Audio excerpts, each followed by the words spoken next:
মানুষ প্রাচীনকাল থেকেই অশুভ শক্তি, নজর বা বিপদ থেকে রক্ষা পেতে তাবিজ, মন্ত্র কিংবা প্রতীকী বস্তু ব্যবহার করে আসছে।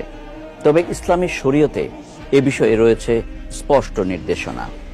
কুরআন ও হাদিস উভয়ই এ বিষয়ে সতর্ক করেছে। বিস্তারিত জানাচ্ছেন শারমিন নিশু।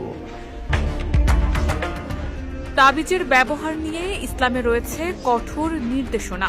তাবিজ, মন্ত্র বা ঝাড়ফুঁক যদি আল্লাহ ছাড়া অন্য কারো উপর নির্ভরতা সৃষ্টি করে তবে তা শিরক বা শিরকের মাধ্যম হিসেবে গণ্য হয়। আল্লাহ তাআলা বলেন, মানুষের মধ্যে কিছু লোক জিনদের মধ্যে কিছু লোকের আশ্রয় চাইত, ফলে তারা তাদেরকে আরো বিভ্রান্তিতে ফেলত। আরেক আয়াতে বলা হয়েছে, বলুন তোমরা কি ভেবে দেখেছ, আল্লাহ আমার কোনো ক্ষতি চাইলে তোমরা আল্লাহর পরিবর্তে যাদের ডাকো তারা কি সেই ক্ষতি দূর করতে পারবে?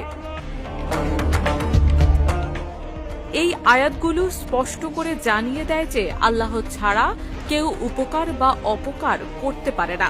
তাই তাবিজ বা অন্য কোনো বস্তু থেকে সুরক্ষা আশা করা মানে আল্লাহর পরিবর্তে অন্যের উপর ভরসা করা, যা তাওহীদের পরিপন্থী।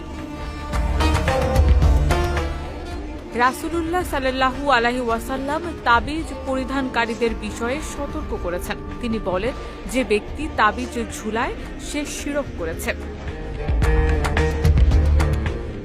তবে কিছু আলেম ব্যাখ্যা করেছেন, যদি তাবিজে কেবল কোরআনের আয়াত বা দোয়া লেখা থাকে এবং তাতে কোনো প্রাকৃতিক বা অদৃশ্য প্রভাবের বিশ্বাস না থাকে, বরং বরকতের নিয়তে রাখা হয়, তাহলে সে বিষয়ে প্রাথমিক যুগে কিছু ভিন্ন মত পাওয়া যায়। তবে অধিকাংশ সাহাবী ও সালাফের মতে এমন তাবিজও পরিহার করা উত্তম, কারণ এটি সহজেই শিরকের পথে নিয়ে যেতে পারে।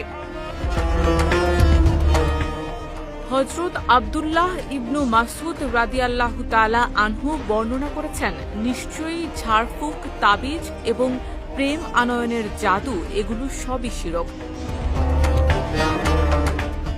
তাই ইসলাম অনুমোদন করেছে কেবল শরীয়ত সম্মত দোয়া ও রুকাইয়া করার নির্দেশ।